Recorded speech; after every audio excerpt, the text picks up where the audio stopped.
everyone. So some students left, but I see that we have 2 new students. They can ask questions anytime if they want. Okay.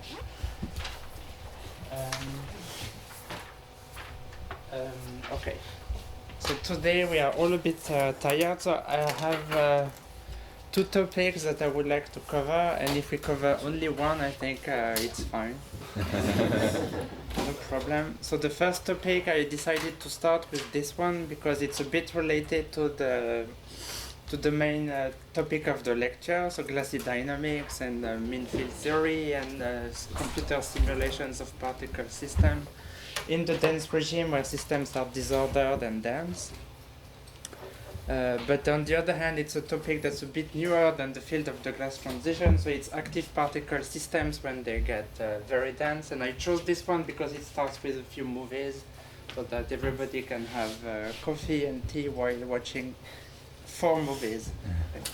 So that's the... active particle, it's a topic that is really growing fast these days, so there are many experiments.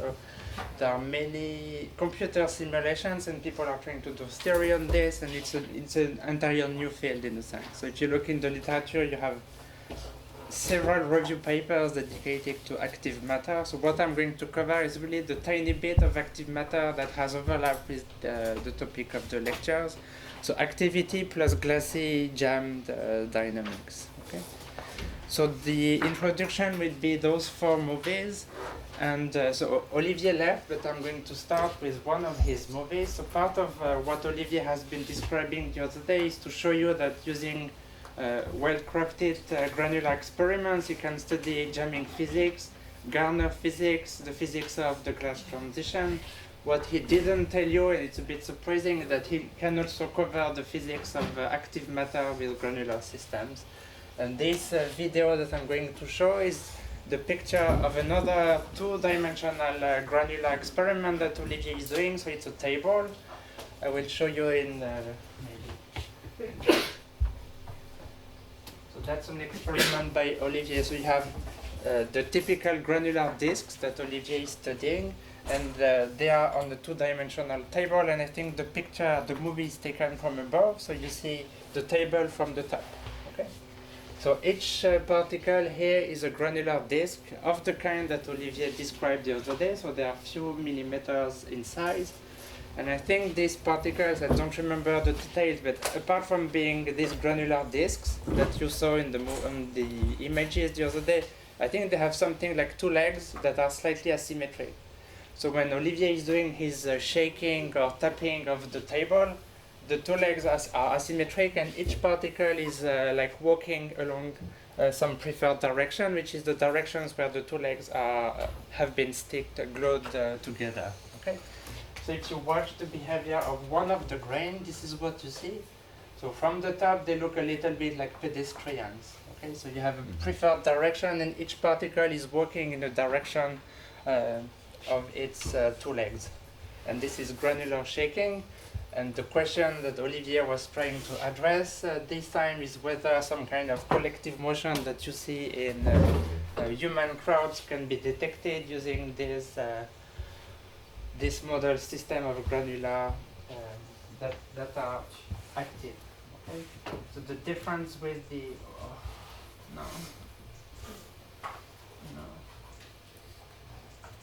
So the main difference between this experiment and what you've seen the other day the particle, due to the mechanical forcing, were doing some kind of Brownian motion.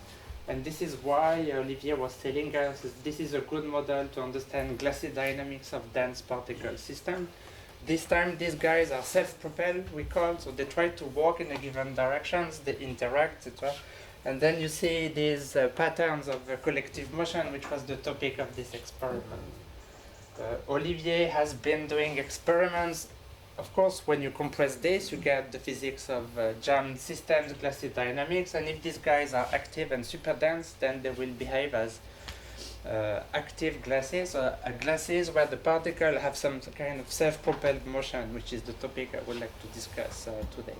So I think Olivier did experiments He has obtained results that I haven't seen published yet, so it's a work in progress. I don't know what's going to come out of these experiments, but it's ongoing work.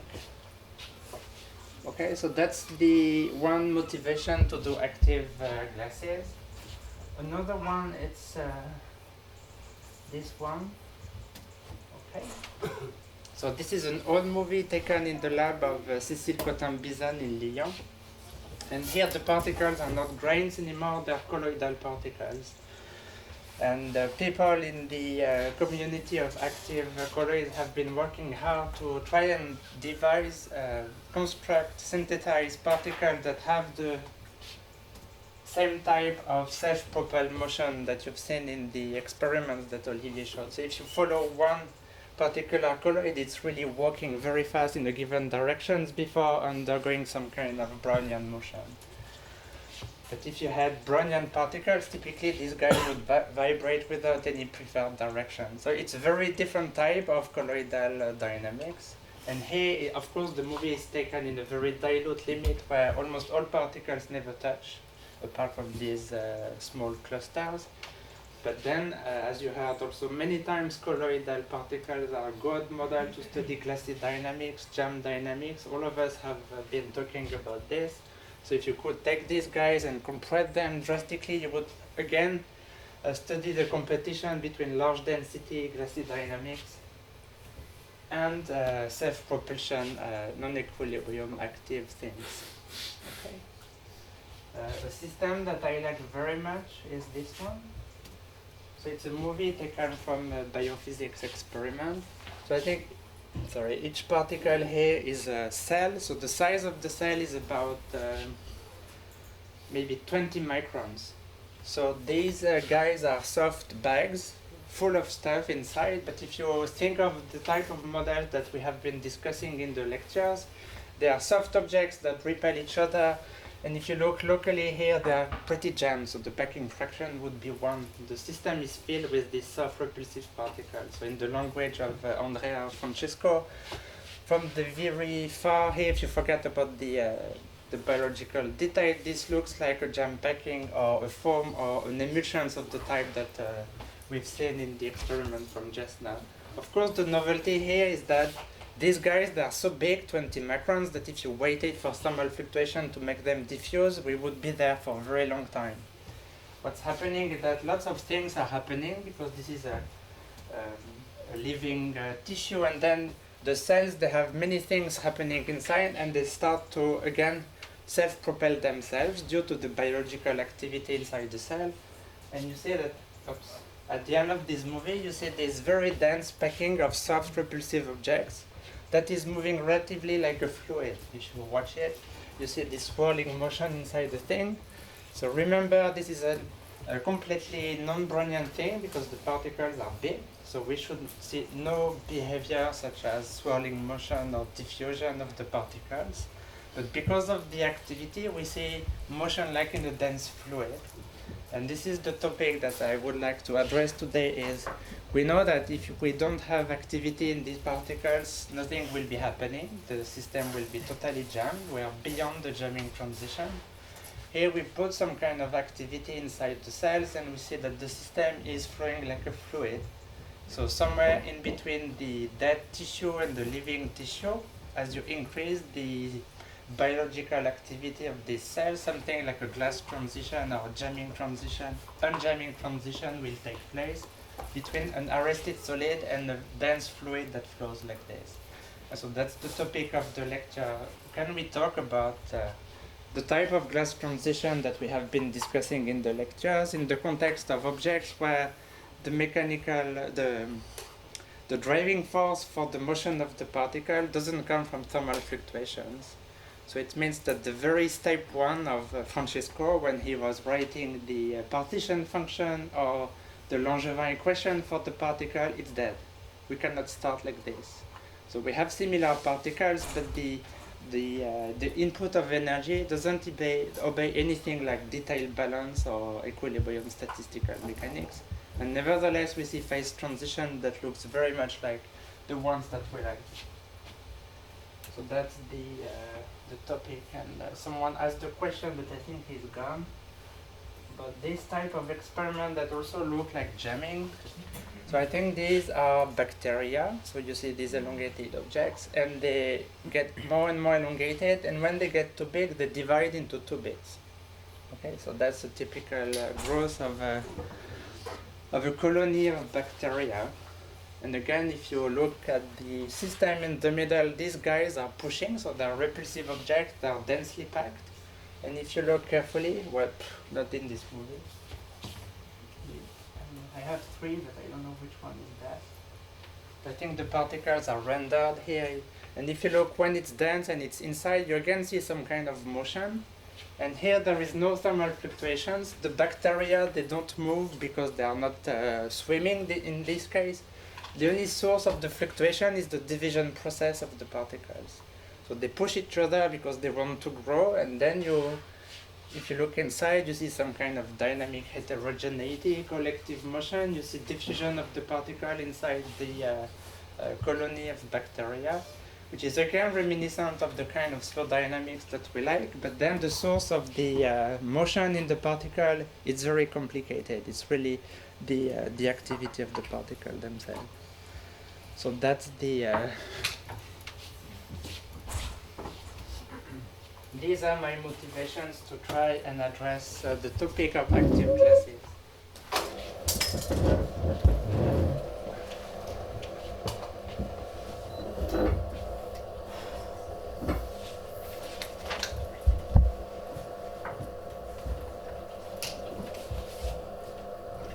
It's hot.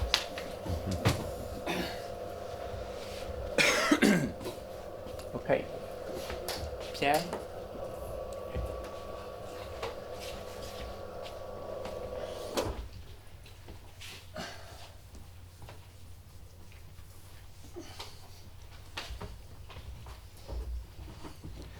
Okay, so the summary about the introduction is active matter is a large field. That's what my chapter said. And there is a branch of active matter where you can study active gases, and so where a few of the things that we have discussed this week can be hopefully applied. So as you've seen, I mean, these systems are super complicated, so if you want to devise a model that Francisco can solve and is really faithful to describe dense tissues, I think it's a little bit hopeless. So of course, if we want to do the beginning of a theory, we have to simplify the problem quite a bit. Okay, so you've seen the... Okay, so that will just move it. And my justification. So one model that people have studied quite a lot in the context of glassy dynamics that I'm going to describe, and also in the context of the physics that Eric has been discussing the other day, which is this motility-induced phase separation, is model for self-propelled particles.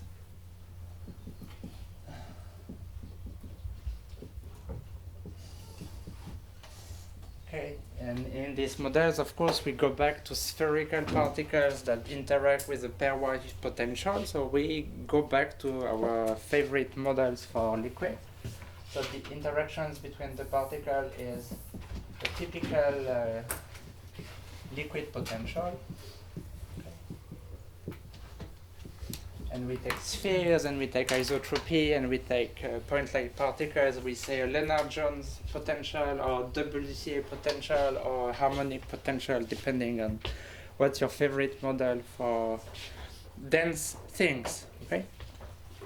So when we were studying the dynamics of glasses, maybe this is how I want to write it. We sometimes use the overdamped Langevin equation. So we kill the inertia, and then we were using dynamics like this, some over J plus some noise that I called xi I. Okay, so this is the one of the dynamics that we have been discussing for equilibrium systems. So at equilibrium, what we need is we require that the noise has specific properties, and if the noise has the properties that it's, well, put everything alpha, beta, and in this unit it's 2t gamma, delta ij, delta alpha beta.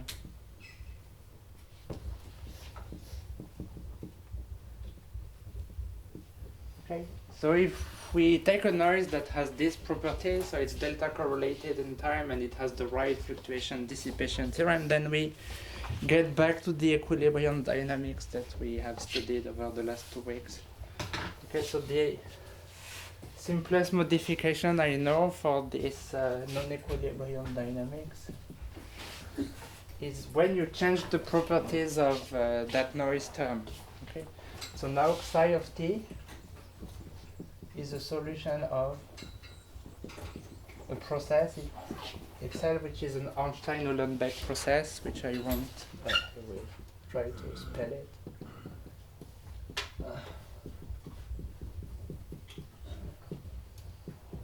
So I like this model. So it means that the noise itself, it obeys an equation, which is d xa I dt xa I of t plus another noise term, which is eta. Okay, so this is an Einstein-Uhlenbeck process. This is a Langevin dynamics in quadratic potential. Okay, and now the guy which follow. That's stupid. So this one I took as 2 times d0 delta alpha delta ij delta of t. Let me drink this.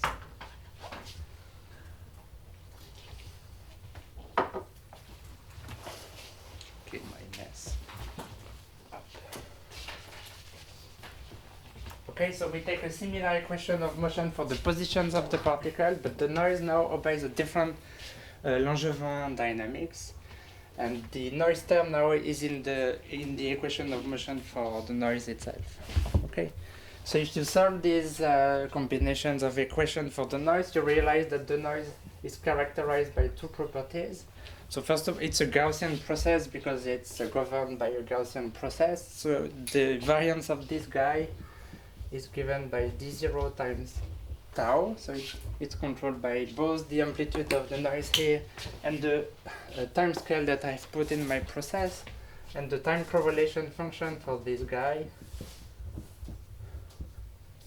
It's an exponential decay, and the prefactor is again d0 tau exponential minus t divided by tau. Okay. So it means that the noise that enters this equation of motion for the evolution of the particle positions, it's characterized by 2 control parameters. One control parameter is the d0 that enters the fluctuation dissipation relation for eta. And the second control parameter is tau, the time scale which is attached to this. Okay? So we have a noise term, xa I of t, which has 2 control parameters. Okay, so it has an amplitude.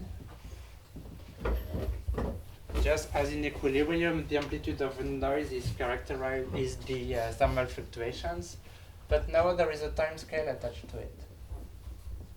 Okay, and this is the only novelty of this model as compared to the equilibrium dynamics. So as we heard also several times, you could have noise terms in the Langevin equations that are not delta correlated in time, so you could have colored noise, and that could give rise to equilibrium dynamics, provided that you introduce a memory kernel in the generalized Langevin equation. The reason why the dynamics is not equilibrated here is that the noise term here, it's colored, but the equation of motion is lacking the term that is the memory kernel for the slow dissipation. And hence it means that if you want to think of this guy as a thermal bath, it does not obey the fluctuation dissipation theorem. So it means that energy then is injected into the particle system, and the dynamics doesn't satisfy detailed balance and everything. Okay? So the dynamics, because of this, because the dissipation, the colored dissipation, if you wish, is missing.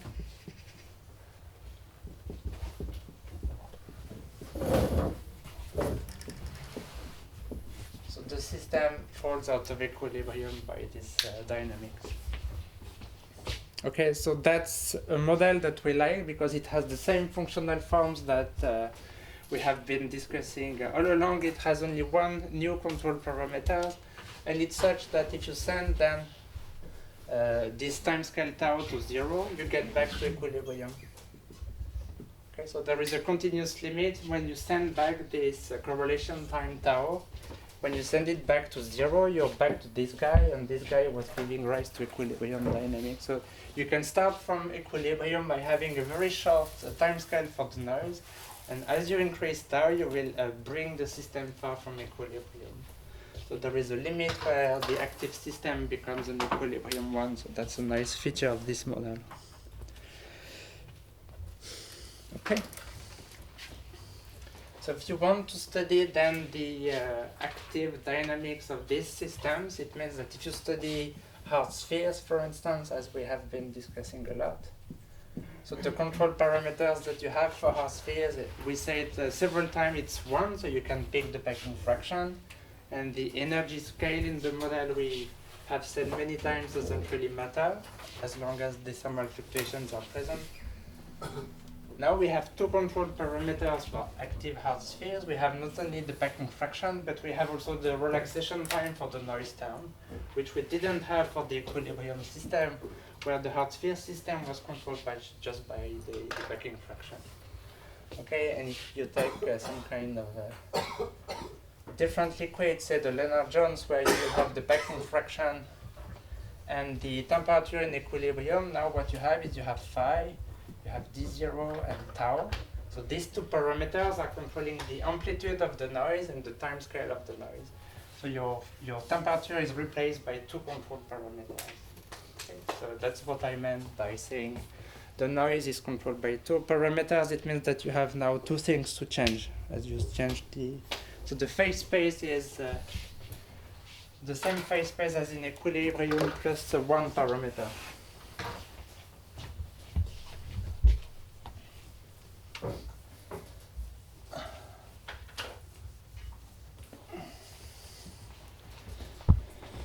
Okay, so this is where I probably need to skip a little bit. Okay.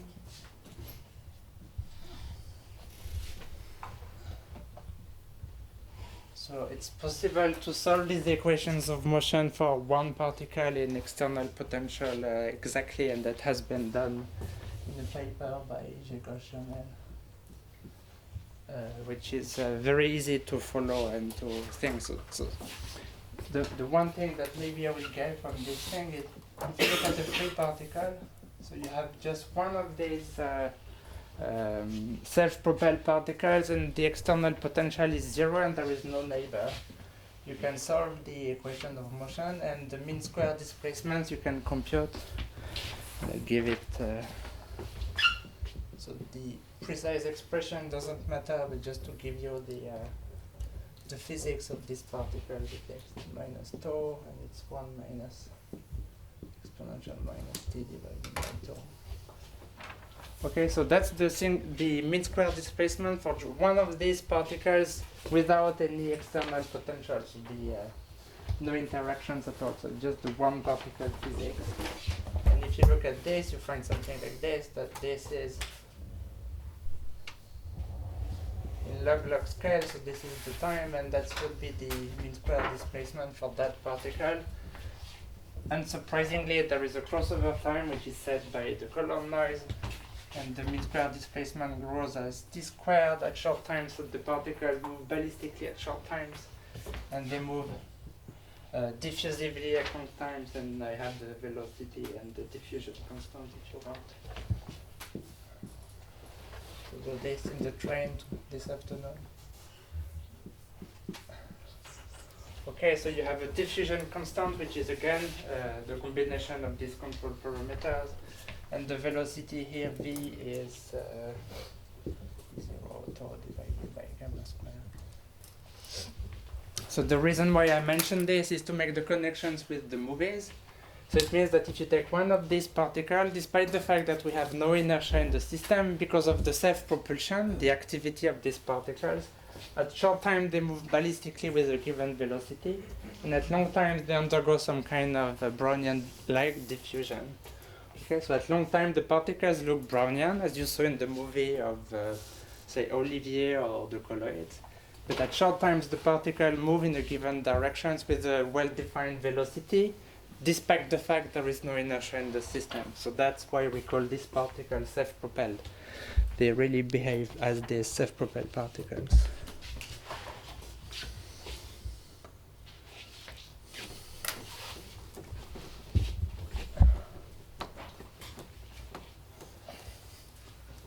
Okay, so maybe I will mention one thing just to. Okay, so maybe when you watch this mean square displacement, it's not too surprising to you because it's looking like the type of mean square displacement that you see all the time in all the things. You have ballistic to diffusive, so it's looking like these particles behave as hot particles. So in a sense, if you were using the Einstein relation between thermal fluctuations and dissipation and the diffusion constant, for an equilibrium system, you could define something like an effective temperature for these particles. So if you put everything together, that effective temperature would be D0 times tau squared divided by gamma. Okay. So if you had an equilibrium colloidal particles with this diffusion constant, using the Einstein relation, you could define an effective the amplitude of the temperature as being this quantity. So that's if you want to insist on describing these particles as being equilibrium particles. So that effective temperature would be an effective temperature to describe just the one particle physics. So you think of these particles as being hot colloids. Hot because if you increase the self-propulsion time of this particle, you make them more and more directed. The diffusion constant increases just as the diffusion constant of an equilibrium colloid would increase if you were to increase the amplitude of the thermal fluctuations. So in a sense, it's a description in terms of a hot colloid. And at the level of one particle without external potential, it's a good approximation. It's okay to think in those terms.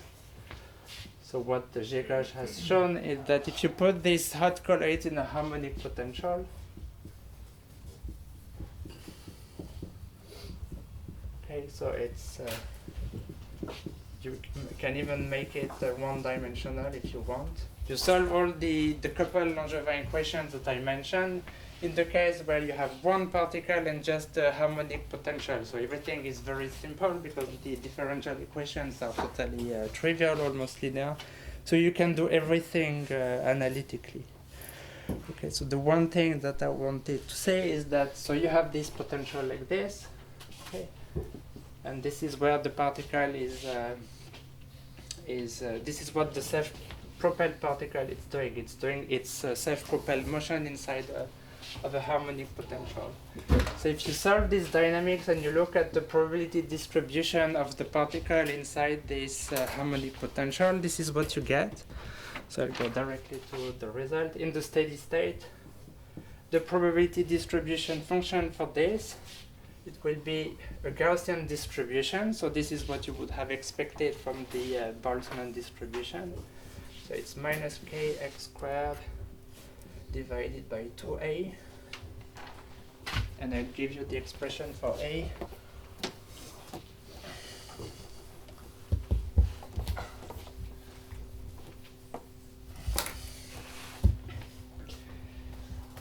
And this a, it's related to this effective temperature, so it almost works as an equilibrium system, but it doesn't. So that's what I wanted to illustrate here. 1 plus k tau divided by gamma. Okay, so you solve everything, the Fokker-Planck equation associated to this process, you get the steady state distribution for the velocity and the propulsion of the particle. You integrate, you get this PDF for the probability distribution function of x. So if you had again an equilibrium system, what you would have here is the harmonic potential divided by kBt. That would be the Boltzmann constant. So it almost works here, but you don't have the effective temperature of the colloid. You have something that's more complicated, and only becomes the trivial thing when this term is equal to 0. So that this is 1 and this is the temperature, and you recognize the Boltzmann wave. In the limit where this quantity goes to 0, okay, then this A goes to the effective temperature, and then it looks like Boltzmann distribution. Okay, but if you think 1 second about it, this limit is really the trivial limit where the persistence time of the particle becomes vanishingly small as compared to the extent of the harmonic potential. So it's trivially going back to equilibrium. So in the interesting regime where tau is different from 0 and the particle is self-propelled, what we have already is a non-Boltzmann distribution. Okay, so that's to illustrate that even if you take the simplest case of a simple non-equilibrium process, you have a simple harmonic potential, everything is super simple. Already at that level, everything we know about equilibriums that breaks down. And we have to compute everything directly from the dynamics of the particles, because we cannot use anything. So I'm confused by the diffusion coefficient. When tau goes to 0, you should recover the white noise limit, so the diffusion should be infinite. Zero over gamma. So I changed notation several times in my notes. So once I did the calculation precisely for an exam I gave based on this paper. I think what's happening, if you want to recover a delta function, you probably have to take a combination of d0 and tau to be something. I don't remember the detail of this. So this tau is not the same you had before? I think it's the same. It's just that if you want to recover the purely Brownian case. Because your correlation of the noise was d0 tau exponential of minus t over tau. So when tau goes to 0, it's a delta function. It's d0 delta. Okay. And so what's your question at the end? That if you have white noise with correlation d0 delta and you have gamma, the diffusion coefficient would be something like d0 over gamma. So this tau squared. And d0 to infinity. d0 needs to include 2 also. Because when what about the friction? Shrinks, you need to say Let me check my notes. With zero correlation between the finite variance. d0 is Yeah, the variance is d0 times tau. So tau to the minus t over tau, so we need the tau square factor. that's the one which is here probably. So you have to take a funny combination of things, which I've done. Okay, so that's the lesson that I wanted to draw from the one-particle physics. Even at this level where things should be simple, things are not simple. So the only thing you can do at the end of the day is you put your particles on the computer and you watch what they are doing, but you cannot expect anything like thermal fluctuations and equilibrium things to apply, so you have to look what they are doing. Or if you want to do theory, you have to solve the dynamics explicitly, as sometimes Francisco was mentioning. So these are the two routes that I think I'd like to follow in this thing.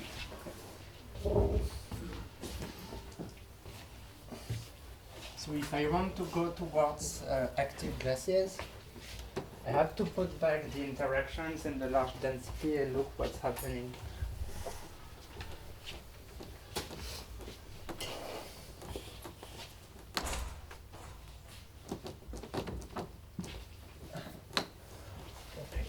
So I'll describe two ways of doing this, or three.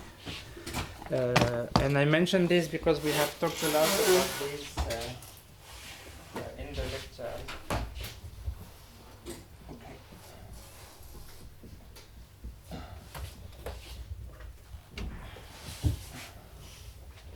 Okay, so the first thing I would like to discuss is the active version of the Pastebin model. So as I just said, if you want to attack the problem from the viewpoint of theories of the glass transition, everything related to replicas, transfereasy potential, replica symmetry breaking, you can forget because you cannot use any of those because the partition functions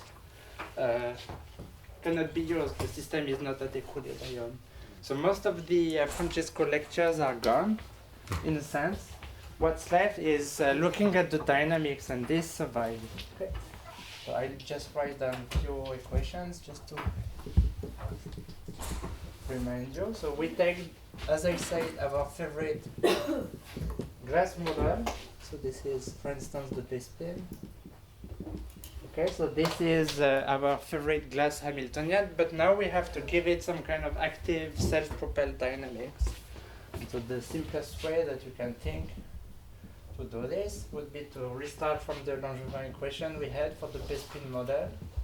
And we have all sketched the solution of this. Okay, so this is the equilibrium dynamics of the Pastebin that I have written down in my lectures on mean field theory some time ago. It seems super far away.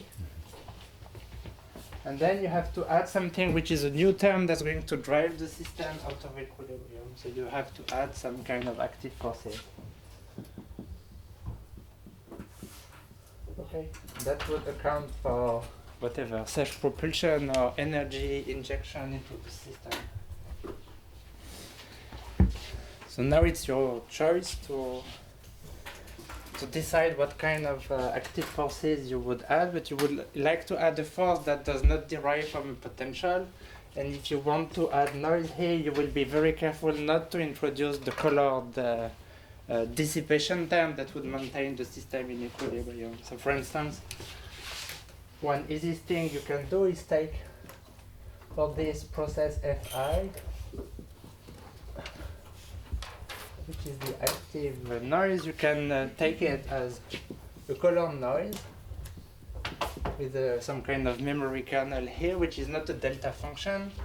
And as I said already, but I repeat it, I don't introduce the corresponding dissipation term, slow dissipation term, that would be like a generalized Langevin equation. Okay, so if you put this, then the system is driven out of equilibrium, and if you take it for this guy, something that has an amplitude and a time scale, and now I put the time properly, I realize. So that answers the question of Francesco. So in that case, if I send the time scale of the active noise to 0, I will have my delta function, and the amplitude is the amplitude. Okay. So this is a colored noise, so we have a time scale and an amplitude for that noise. So epsilon A and tau A are the two control parameters.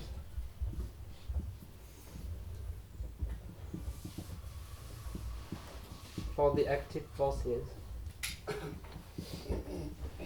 Okay, so this is like the mean field version of the self-propelled dynamics for the particle system that I mentioned before. So time is flying a little bit.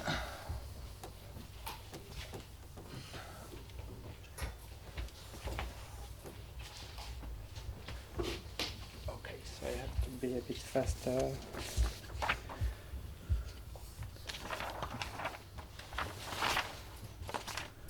Oh, I skipped this. Okay, so maybe let me do the Pastebin in the details I wanted to do, and I'll skip the rest a little bit. Okay. So what we have done to solve the mean field dynamics in equilibrium, we said we can derive a closed equation of motion for the autocorrelation function. Okay. So in equilibrium, we had an integral differential equation for how the correlation function was evolving. So go back to lecture chapter 2 of the lectures, and you find back this integral differential equation that I have given you 10 days ago.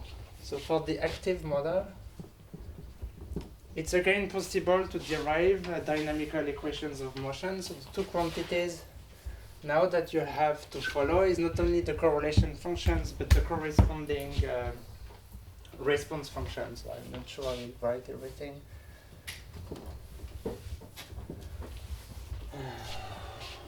Okay, they're a bit long, but okay, let me do it, then you have equations on your notes and you're happy. Okay, Okay, so just to discuss at least the functional form of this. And then I realized that I have erased many times many things. So this looks like this. C of t prime. And we have this terrible term here, dt prime. Like this. C of t prime plus dt plus t prime. I will define everything so that you have an idea of how these equations of motion look like. So let me write it and then I discuss at least the content of these equations. Plus, I forgot the spherical constraint. Sigma t minus t prime r t prime. And I have another equation from mu which I forgot in this equation over there.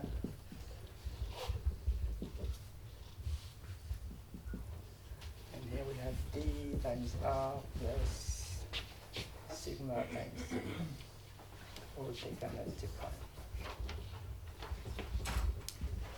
Okay, so I forgot one thing in the equation of motion, even in my note.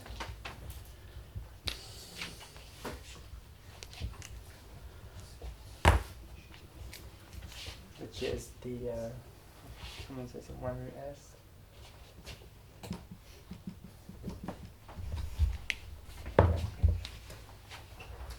Okay, so the spins in this version of the model, they are continuous variables. So the spins, I should have defined the model more carefully. So they are continuous variables, and we have this spherical constraint. So it's the spherical system. I should have said this. So because the spins are spherical, then we have to have a Lagrange multiplicator here, and this is the equation for it. So the details of the equation, we don't care. What I wanted to illustrate is the form of these equations. So we have integral differential equations that are coupled, so it's not super easy to solve, but you can do it. What is the sigma? Yes, I'm trying to find the page, but it's missing. It's here. I'll define everything. So in principle, everything is well defined. So I have two kernels, sigma and d. And the d is the term that I'm going to write now. So it's a function of the correlation function plus my active term, and the sigma, which is here, it's p minus 1 divided by 2, c p minus 2 times the response function.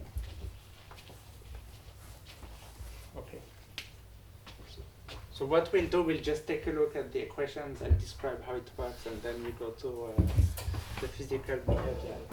So previously what we had is an equation that looked like this, but was a bit simpler, which was just an equation involving C, and we had a kernel for this integral differential equation that was involving this term. So if you go back to chapter 2, this function d, which is a simple polynomial of C, was the guy that was in this equation. So two things have happened. The first thing that happens is that we are not in equilibrium anymore, so the correlation and the response functions are not related by the fluctuation dissipation theorem, so they obey different equations. So we have one more equation, one for R, one for C, and it's because the system is out of equilibrium.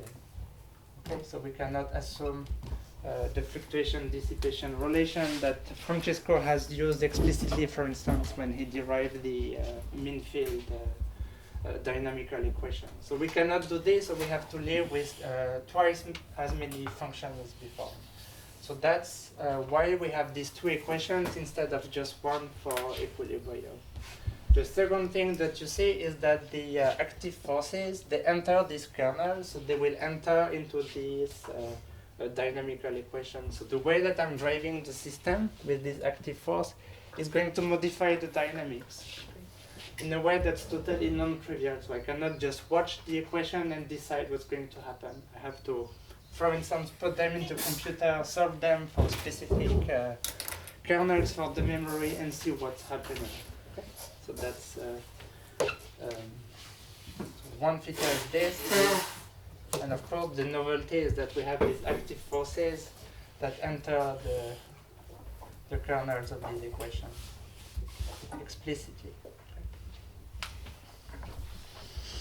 Excuse me, Ludovic.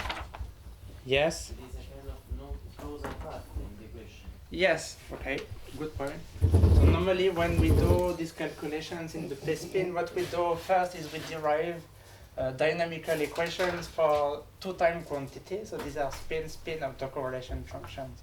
So that function should depend on t and t prime. Okay. So what I'm doing here, I'm supposing that I have started to apply this active force a long time ago in the past at t equals minus infinity. And the equations I have written down are for the case where I suppose the system is going to reach some kind of steady state. Okay, so these are equations for stationary states. I have just one time, so the origin of time doesn't matter in my dynamical equations. I have supposed time translational invariance in the equations of motion. And the non-causal terms come from the fact that I have started the noise at t equals minus infinity. And when you do just the change of variable from t prime to t minus t prime, and you put this into the integral, it becomes plus infinity. What's in your parentheses in the equation for sigma? P minus 1 divided by 2, Cp to the power c to the power p minus 2. So you're right. So I suppose the time translation invariance in these equations, but I have not supposed fluctuation dissipation theorem.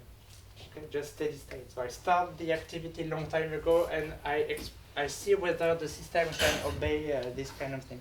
It could be that when I'm going to decrease the temperature, the steady state doesn't exist because the system will enter a glassy phase, and I will see it in the solution of the equations. The correlation function will not decay anymore, which I'm going to sketch in a minute.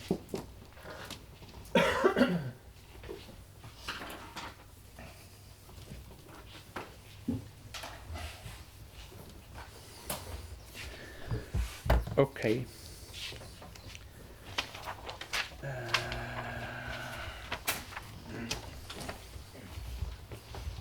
Okay, so what does the numerical solution of this equation show?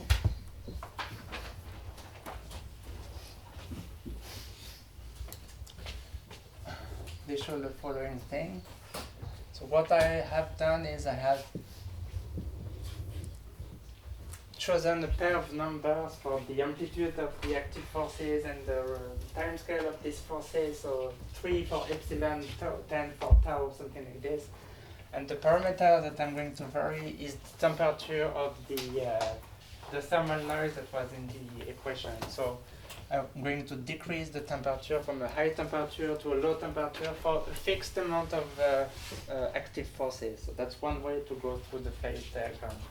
And the reason why I'm doing this is if I plot the solution of this correlation function coming out of the numerical solution of the dynamical equations, this is what I see. I see this curve that I like to draw very much, which is some kind of exponential decay that becomes two-step.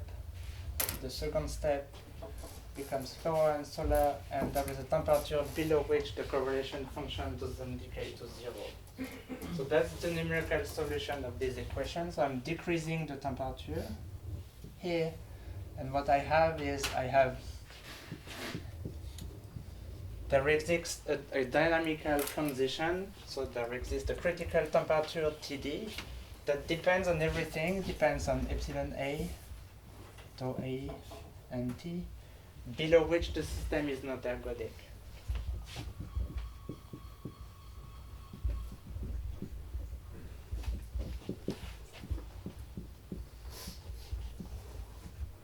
Okay, so that's the outcome of the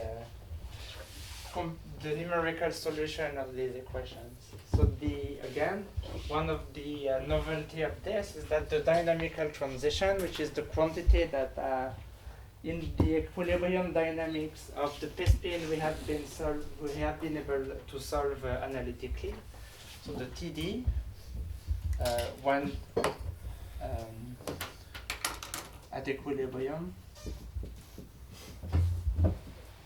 It can be found analytically by solving this dynamical equation of motion, and we have done it. Okay, so you go back to lecture 2 and you have the expression for the TD, the dynamical temperature for the Pastebin model. I have given the expression. When I have this epsilon A and tau A, I cannot do this analytically anymore. I just see it in the computer, in the numerical resolution of the equation. I see that it survives, but analytically it's too hard. Okay. So there is no analytical solution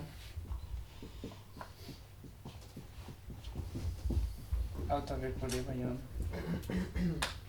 because the equations in a sense have become too complicated. And the reason they have become too complicated is that the details of the active forces, they enter these equations in a way that affects the short-time dynamics in a non-trivial way. And all the analytical work that we can do on these equations rely on taking the large time limit. So what we have now is that the large time limit obeys glassy dynamics just as before, but all the details of the driving force at short times, they affect the values of everything that we would like to compute analytically. So we can't do the calculation anymore because short-time details matter to define the glass transition. So analytically it's becoming too hard because we don't solve the short-time dynamics explicitly usually. So that's one thing I like to mention. Okay, so I started 1 hour ago. Yeah, I even started this.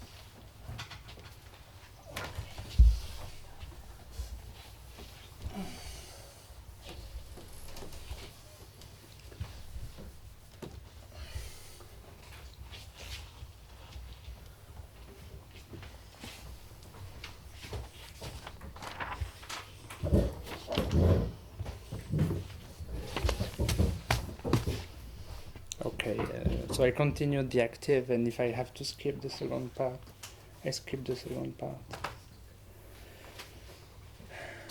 Okay. So this is the very basic features that you see in the driven dynamics of the spherical Pastebin model. So you have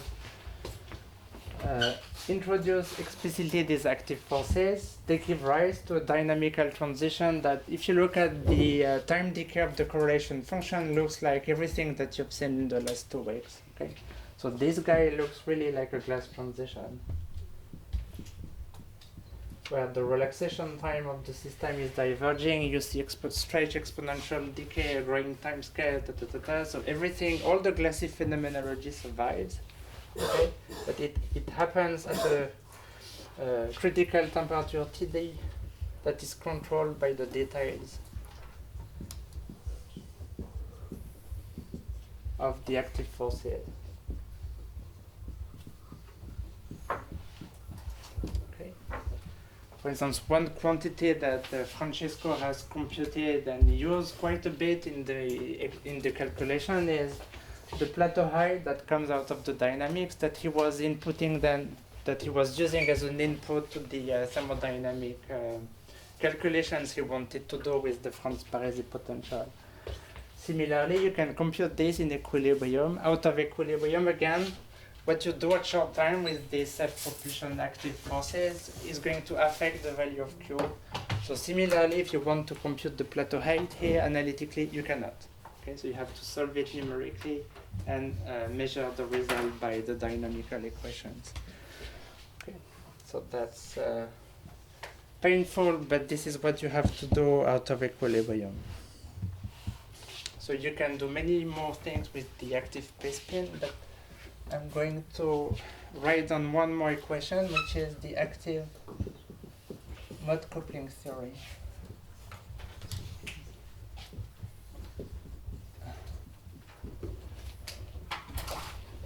So again, I remind you what we did in the lecture 2 about mean field theory. We say I started from the spherical Pastebin model. I told you we can solve the dynamics.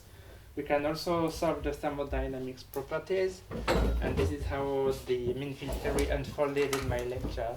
For the dynamics of the Pastebin, I said The dynamics has a nice connection to the mode coupling theory that has been derived by the liquid people, and we, Francesco and I, insisted on the fact that the functional form of these equations were looking the same. So the mode coupling people, having seen that we can do driven dynamics for the Pastebin model, they have started to derive the active versions of their mode coupling theory. So in particular, Jamel has derived one such mode coupling theory. And I'll show you how it looks like, again, just in analogy with what I did in the lectures on equilibrium dynamics. So the equation of motion that Jamel has derived looks like this. So again, very schematically, so that you realize what's the content of the theory and some physical aspects of it. Okay. So I remind you that the mode coupling theory, as I wrote it in the lecture 2, was an integral differential equation for the intermediate scattering function, and the function that Jegosh derived for the active particle looks like this. So let me write it, and I command. So that's the term, that's the static part, and then again, very schematically, it has a memory kernel like this that I will not write explicitly, the F, the T prime, Q, and T prime. So that's the type of equation of motion that we have, where M of Q and T is a very complicated object, but it's a big function of many quantities that are S of Q, this quantity omega parallel of Q that I will define in a minute, and the intermediate scattering function itself. Okay. Okay, so there are two things that I would like to mention. So we have a new object, omega parallel of Q, that I'm going to describe in 1 minute. Okay, so it's a new object that I will describe in a minute. S of Q is the static density-density correlation function that we have defined in lecture 1 and that we have used all along over the 2 weeks. And this is a functional of this self-intermediate scattering function. So it has almost the same shape and the same functional form as in the equilibrium mode coupling theory. We have this new object here, but this is essentially the same functional form. So that's what I wanted to mention. So let's go into again the qualitative features of this theory. So the notes are a bit disorganized. Okay. So to solve the equations for the dynamics of the liquid in equilibrium, what we have to do is we have to make a theory for the static structure factor of the liquid, and then we use the MCT equation, the dynamical equations that have this shape, and as an outcome of this, I get the dynamics of the liquid. Okay, so the input is the statics. So the density-density structure factor. I solve the dynamical equation and the output is the dynamics. Okay. So in equilibrium, this is fine because we know how to, we have methods to compute the structure factor of the liquid. We use equilibrium statistical mechanics, so liquid state theory. We have a prediction for S of Q. We take this as granted. We solve the dynamical MCT equations based on this input, which is relatively trivial, that's just the statics of the liquid in equilibrium, and we get the dynamics, and the dynamics look like my favorite plot, okay? This one, and then a dynamical transition like this. Okay, so the mode coupling theory has similar functional forms, 2-time decay, divergence of the relaxation time, dynamical transition. And that's the output of the equilibrium mode coupling theory. Okay, so now we go active, and we have these self-propelled forces. So what are the two things that you have to know as an input? So you have two things. You have this S of Q and this omega parallel of Q that I still haven't defined. I haven't forgotten. It's in the next page. Okay.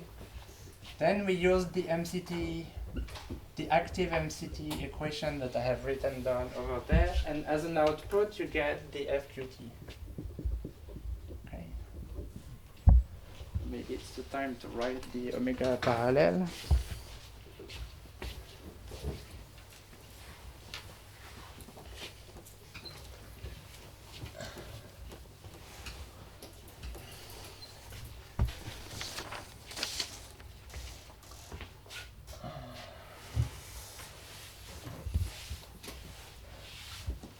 So this is this object, so maybe the notations have changed a little bit, but the details again don't matter too much. So let me write it. So we have a Q scalar sum over I Fi plus psi I, something like this. So IQ times Ri is squared bracket. Okay, so I think I'm using Jamel's notation, so probably in his notations I think he's taking that the derivative of the position is gamma times the force times the noise. So maybe the gamma he has is slightly different from mine, but it's just changing the time scale. So in this overdamped equation for the positions, you have the interparticle forces plus the noise term. So this term is the velocity. Okay, so this is the velocity. That's the term that you have here. So this is the velocity. Okay, so what you're doing is you're taking the velocity and you look at the longitudinal fluctuations of this in the Fourier space. So this is a longitudinal velocity structure factor.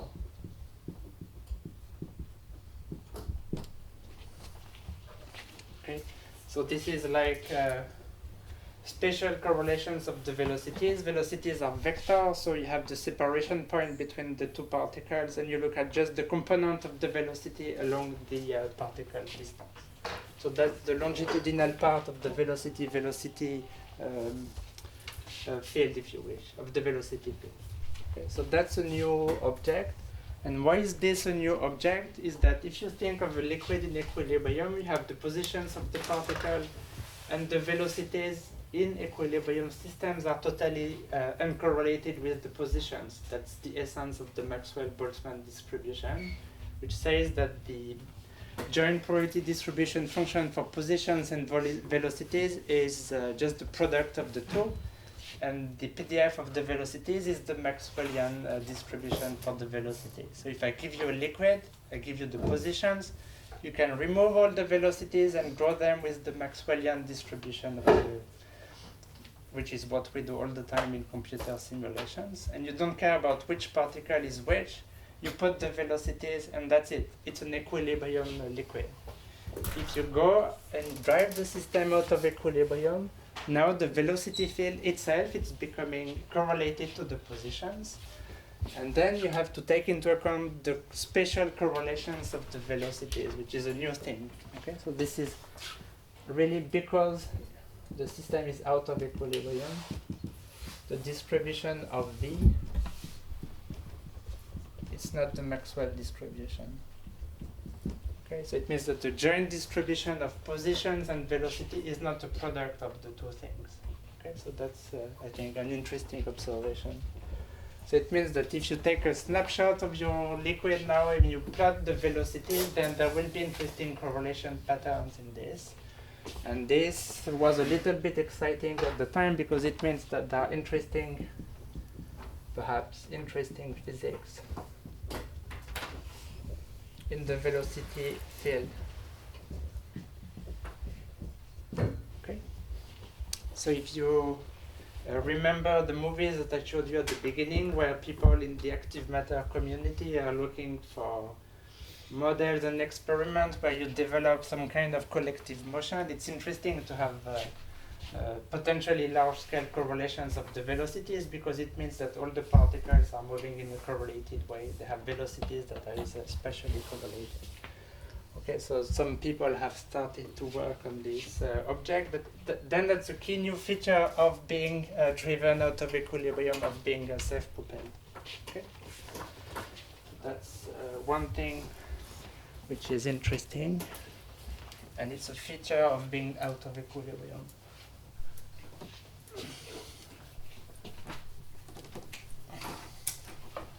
Okay, so that's my parenthesis about this longitudinal thing.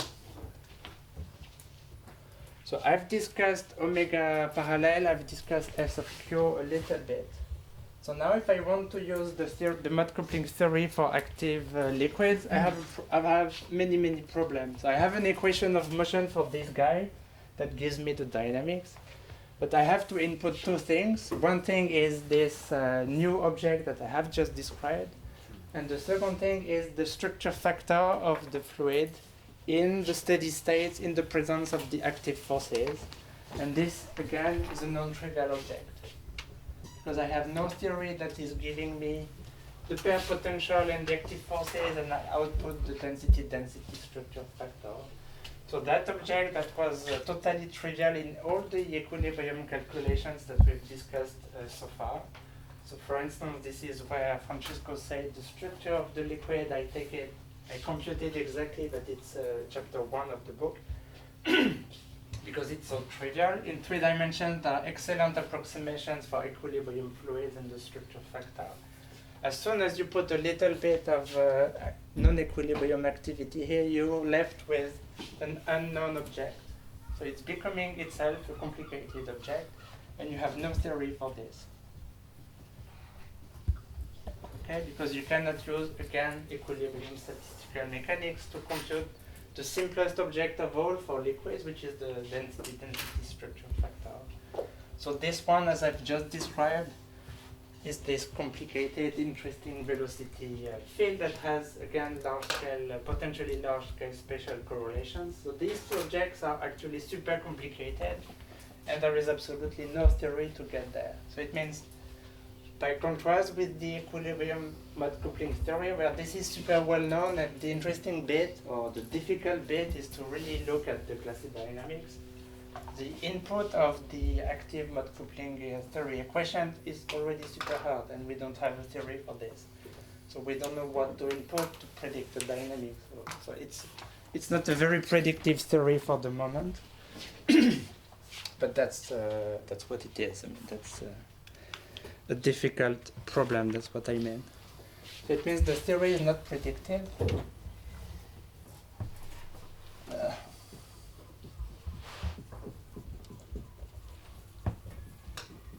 Yet.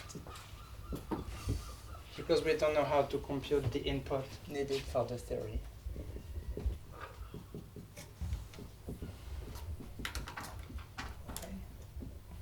So the only thing we can do in practice to use this theory is we could take a simple model of a liquid in 3 dimensions. We could do the computer simulations of this liquid. We could go to the steady state, and we could measure these two things. Okay. So that would be a doable thing. We could measure S of Q from computer simulations, let's say.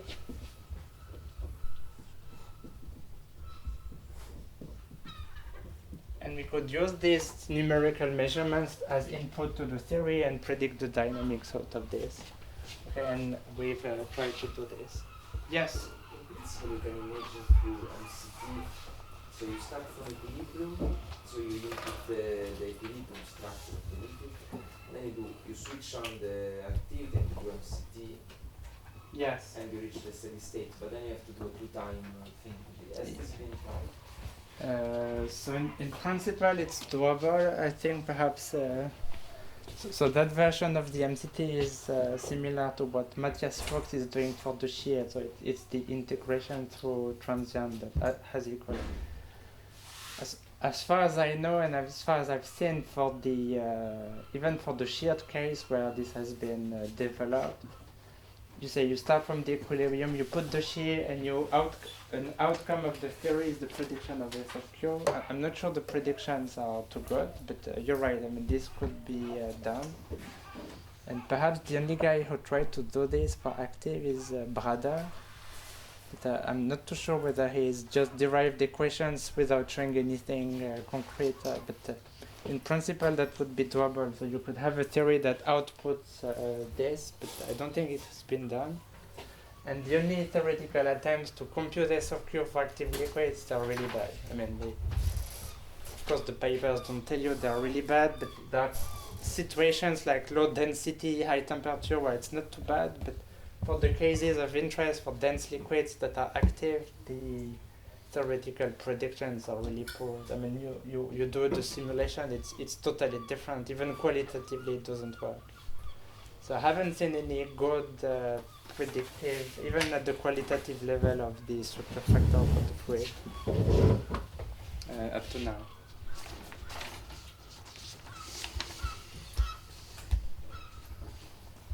Okay, so that's it. That's it. And maybe then I'll finish with this.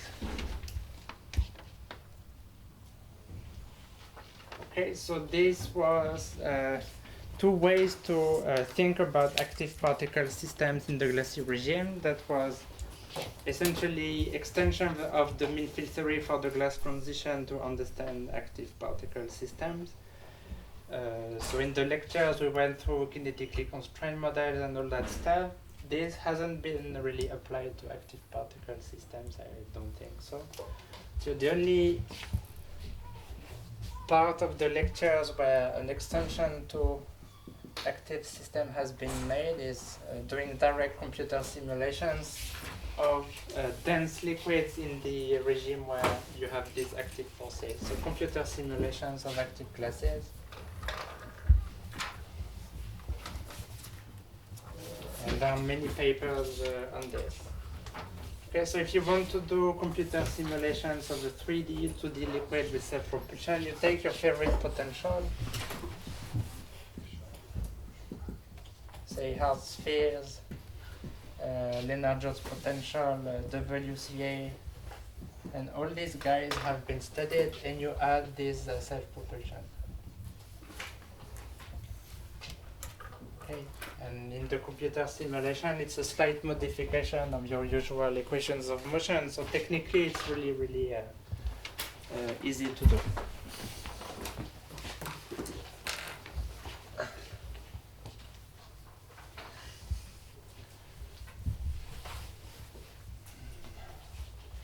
Okay, so maybe in the last 5 minutes, what are the basic outcome of all this? Okay, so basic outcomes of all these computer simulations.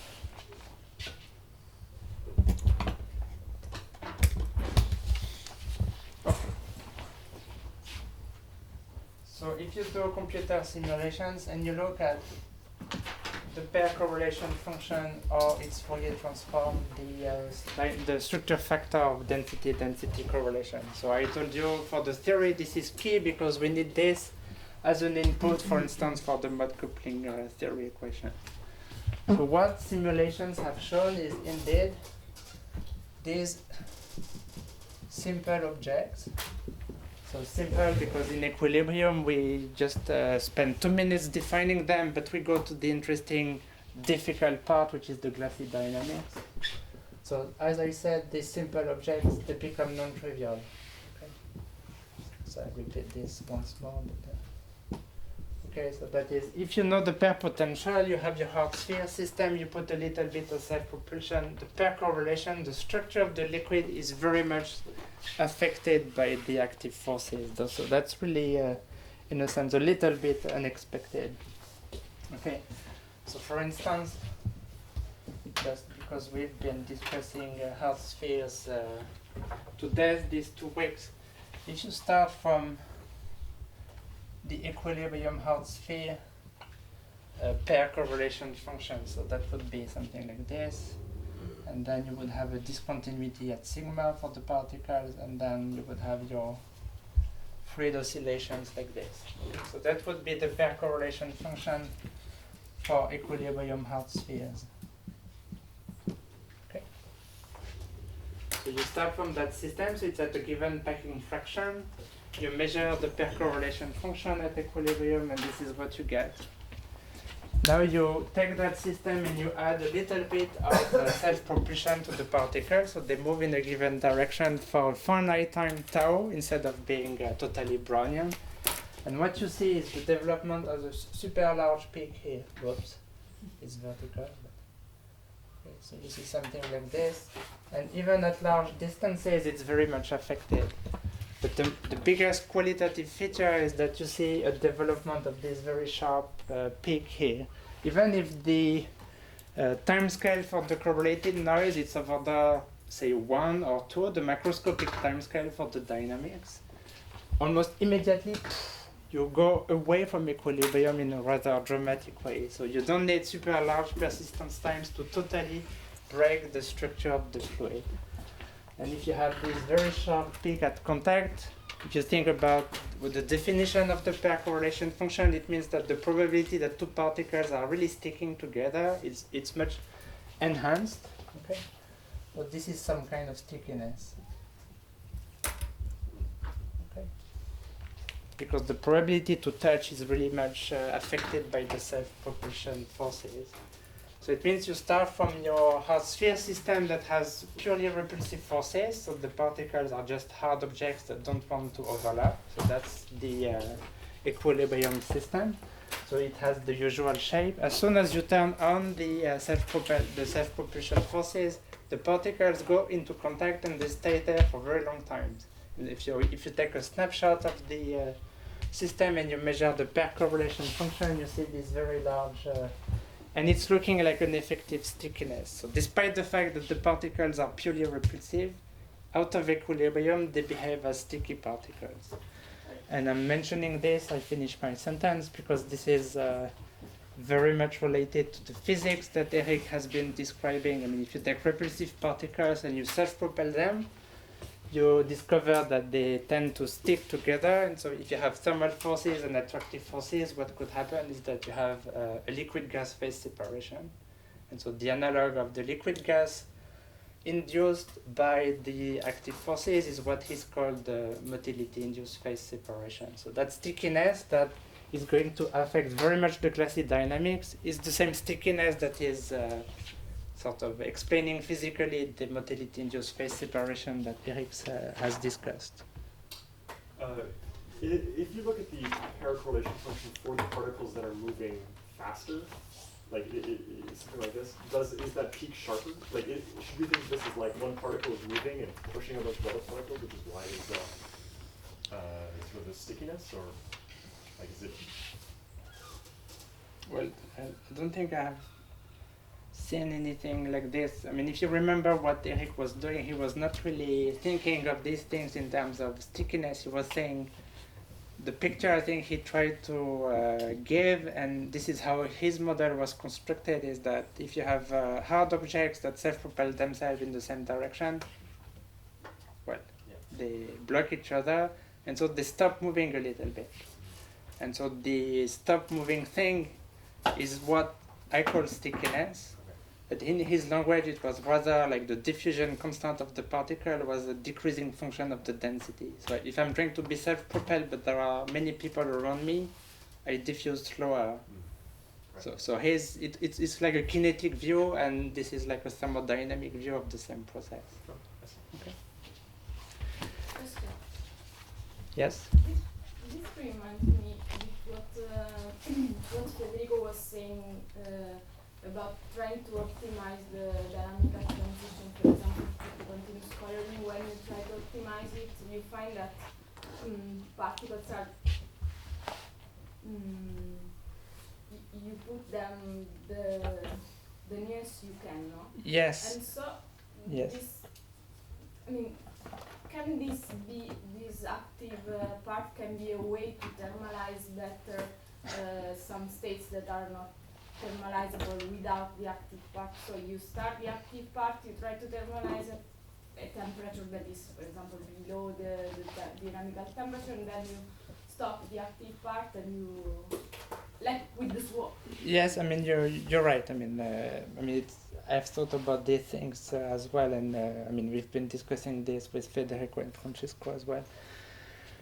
So I have two answers to this. I mean, in terms of the connection to Federico and Louis' works, I don't know. I think what they are doing is they are changing the Boltzmann weight of the thing. So I had the feeling that qualitatively what they were doing would be analogous to changing the pair interactions between particles. So you put stickiness by hand, you do this, and you try to shift the glass transition of the initial model by changing the interactions between the particles. If you do this, of course, you do it in a controlled way because this is still Boltzmann distribution. So you've changed the potential to go elsewhere and then you go back. Okay. Here it's a bit different because you don't even know how you're biasing the measure. You just say, I give myself a dynamics that doesn't obey anything, and this is driving me out of equilibrium. So there is a steady state, but it's no longer described by the Boltzmann distribution. So I can just observe the static structure of my fluid, and I can interpret this in terms of an effective stickiness, but it's just a physical description of a non-equilibrium dynamics. So in different works, we've tried to push this idea that this is looking like stickiness, but really it's not exactly stickiness. And in particular, I don't think I could say the active Hart sphere is like a sticky, a square well potential, say. So some aspects of it would resemble, but some others won't. And if I just use the active forces to go somewhere in phase space, then it's no longer connected to my initial problem because I'm sampling in a way that I don't understand. So I don't know what I would learn about the initial equilibrium problem. In terms of finding dense packings of spheres, maybe that could be done, and it would be the analog of things. But I think in 3 dimensions, increasing the jamming density this way, it doesn't work as well as in mean field theory. So that's where we stand. So 2 things to finish, and I will be done with that. I mentioned the structure of the fluid.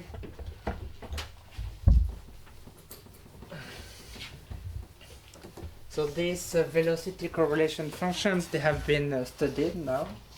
So this object omega parallel of Q. So it has been studied in computer simulation. So it came out naturally out of the Jamel calculation, derivation of mode coupling theory. So this object exists. Okay. So if you look at the Q dependence of this and you go to low Q, you see that something like an interesting correlation length that I'm going to call psi parallel is developing in the active fluid. So there exists an interesting in the sense that it's, well, maybe not so much larger, but it's larger than the particle size. So there exist these domains where the velocities are correlated spatially. So there is a new interesting length scale into this equilibrium fluid that emerges. And it's mainly controlled by my 2 control parameters. So the details of the active forces, this is this amplitude and this persistence time tau. So these 2 guys are really directly controlling how big is this correlation length. So that's an interesting feature, and people in the active matter community are now building on this to understand things. Regarding glassy dynamics, it's maybe not so interesting after all. This is my personal conclusion. So what we've seen is that this length scale develops even in the fluid that is not yet glassy. So it's a length scale that's really a feature of active fluids that are non-glassy. So it's a non-glassy feature in a sense. Okay, so it's an interesting but non-glassy feature. Okay. So initially I was thinking that maybe this length scale would change as we compress the system further and we become glassy, and these domains would become larger and larger. But this is not what's happening. This guy exists in the fluid, and the glassy dynamics arises on top of this. Okay, so it's just an additional feature. It's interesting, but it's not coupled in an interesting way to the glassy physics. So it's interesting but not glassy, and relatively uncoupled to the glass transition phenomenon. Okay, to the glassy dynamics.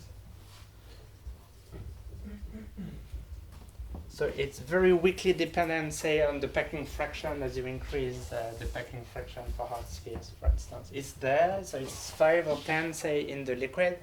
You compress further and it stays 5, 10, but it doesn't explode or grow in an interesting way as you compress the system. So that's my view on this subject. And maybe the third and most important feature is that if you look at computer simulations, I mean, the simulations essentially confirm that active glassy dynamics exist. That is, that this glass transition predicted from mode coupling theory or pin-spin physics driven out of equilibrium by active forces, well, they are seen in computer simulation. So it means everything I've explained and Francesco explained about the glassy dynamics of equilibrium particles, it would apply to these active particle systems at very large densities. So there is a field there to be studied. This is the field of active glasses, and this is the title of the lecture that I gave. Okay. So that's the main outcome of the simulations. Another scenario would have been that you drive the system out of equilibrium and the glassy dynamics is totally gone. This is not what's happening. Okay, so that's the conclusion of this lecture, that well, we can observe these phenomena. They are interesting because there are so many experiments performed in glassy dynamics on active matter these days, so it's a good connection to develop new collaborations and apply the tools that we have learned in the lectures. Regarding theory, I'm not super optimistic because I told you that even the step 1 of the theory we don't know how to do. So we have to develop better theories for even these simple objects, and that will not be very easy, I believe. And regarding theories of the glass transition applied to the active matter things, it's even worse because none of the objects that we have discussed in the lectures, the Franz-Parisi potential, the point-to-set length, the configurational entropy, the complexity, the states, none of this is really defined for non-equilibrium systems. So everything that we have learned in the lectures will barely be useful for active matter, I think, for now. But it's a good question to ask is how do we transfer all this knowledge to the active matter community? So that's the question. So I'm leaving you with this. So before I finish, I would like to thank the organizers before they do, because it's been really great to teach and be here for the 2 weeks. The sailing was great, the students were great, the teachers were great. I had a great time, so thank you.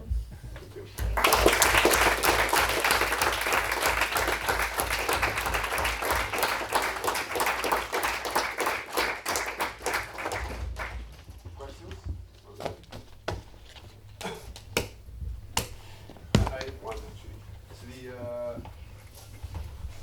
So the way to model active glassy dynamics, active dynamic is to add this non-thermal noise. But so you have shown, let's say, years ago, that if you take non-conservative forces, instead the glass transition is gone. So somehow there are 2 very different ways to put out of equilibrium.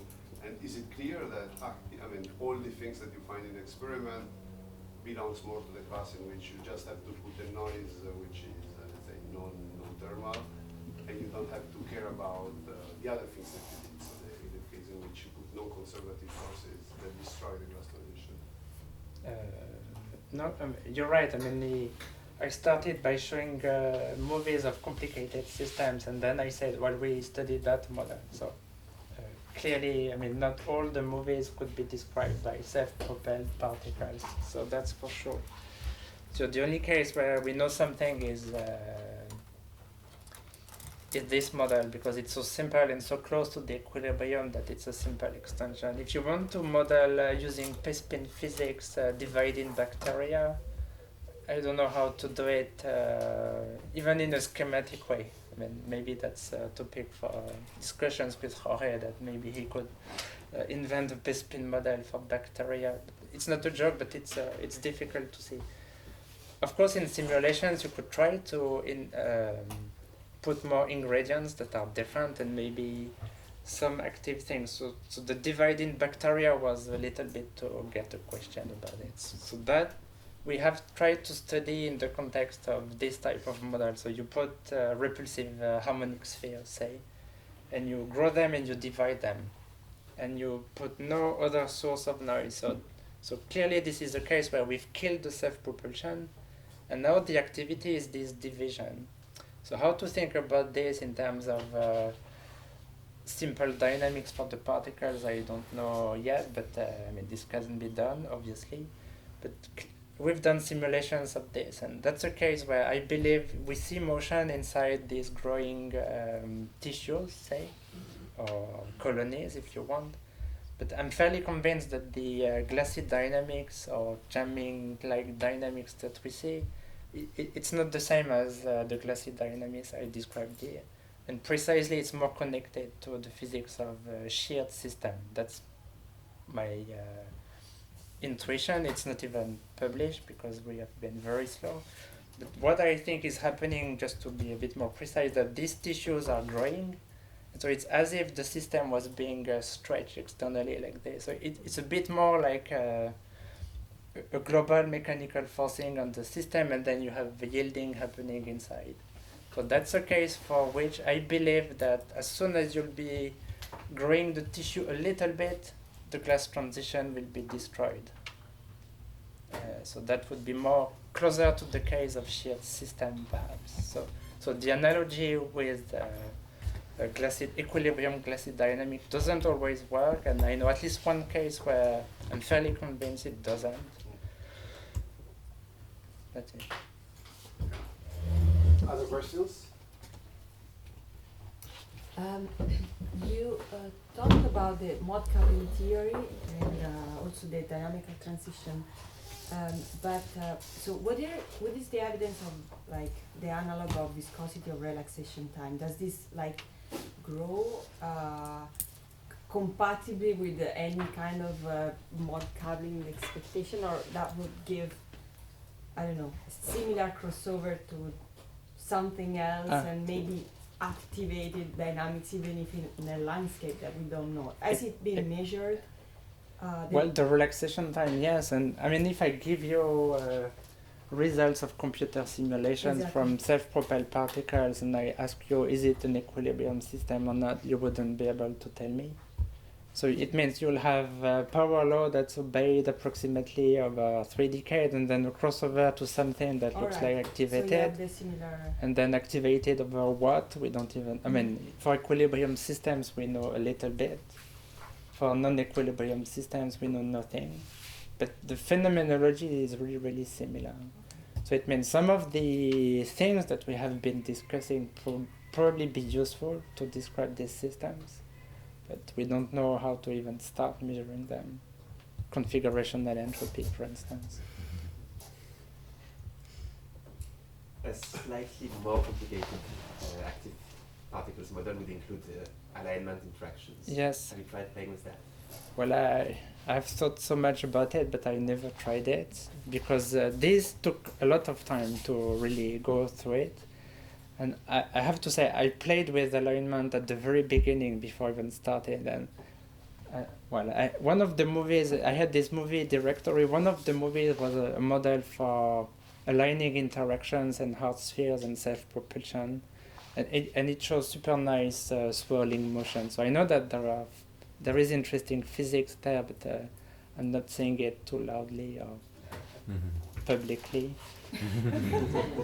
And few people have tried, but I mean, I would like to do it really. Does it kill the glass transition? It could, because it could be that it's now shearing, the system would be self-shearing itself or something like this, and maybe that would kill the glass transition or push it towards super large densities. Why I got excited at the time is that I was taking systems that I had jammed by compression of thermal hard spheres, and I put a little bit of alignment and these guys were flowing. And I said, wow, where's the glass transition? Other questions? Yeah, I have a very stupid question. So how we distinguish equilibrium state and non-equilibrium state and also stationary state? And when could we use activity theory? Yeah, so I wanted to finish on time, so I skipped a little bit that part. So maybe a technical answer would be the following. So when I wrote down the equations for correlations and response in the context of the driven Pastebin model, I told you about the outcome of the numerical resolution for the correlation. I didn't mention the response function. But if you do solve the equations for the response function at the same time, and you check whether correlation and response are connected by FDT, even in the steady state, in the flowing state, FDT is not satisfied. So in a sense, one way to differentiate. So what I told Kira then is not true, you're right. I mean, if I give you the simulations of an active or an equilibrium systems, you could look at the FDT in these two systems, and in one case it would be satisfied, and in the other it would be not satisfied. Sorry, I forgot about this. That's a way to distinguish between those two things. Other questions? Okay, if not, it's my time to take Ludovic. So, well, first, for the hard job of lecturing this morning, we went to sleep at 2:30 in the morning, and two students that went to sleep maybe at 5 in the morning. But everybody was great. And so the other, well, thank you, is that this school really needed a central course that connected all the different facets of the glass transition, to which actually all the course could connect to. And I think Ludovic was really great in providing these lectures. He was the perfect skipper to drive us through the glass transition. So thank you very much. Thank you.